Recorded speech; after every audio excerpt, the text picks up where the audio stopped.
in high school, I kind of made the decision that I wanted to be a pastry chef. So after I made that decision, that was when my whole goal and life plan was, how can I get to that point where I can become the pastry chefs that I see on the TV and learn what they know. So I went into the Navy and baked a lot while I was in the Navy, and then studied baking and pastry arts at the Culinary Institute of America for 2 years.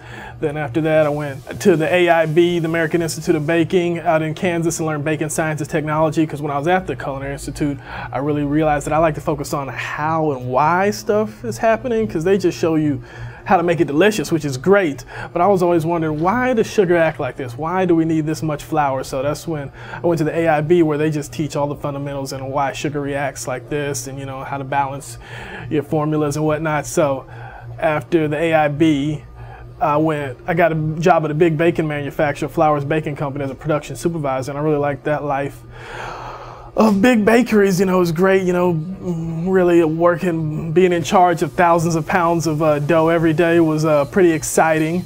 But then I kind of got the itch to create. I wanted to create again. I got in this industry to hopefully create products that I made with my signature, and just instead of doing someone else's formula. So that's when I saw this little donut shop for lease and said, you know what, let me give it a shot. I think I can make some donuts I like, see if other people like them. So that's what we've been doing since then.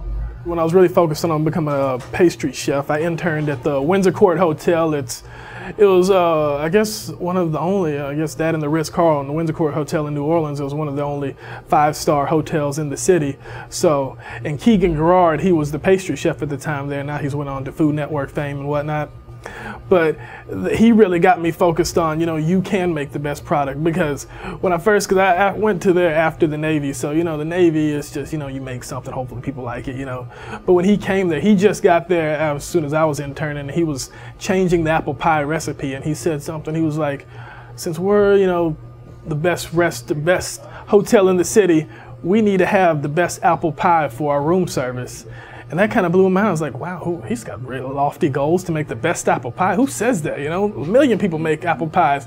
But I realized that's the mentality you got to have in this industry. You got to be determined that with your knowledge, skills, background, education, that you can make the best product. And that's kind of been my goal here. When people say, do you think your donuts are good? I'm like, I think my donuts are the best donuts in the world, because I have the background and the experience and the knowledge behind it that I think I can make a better product than anybody else out there. So that's really been our goal since then.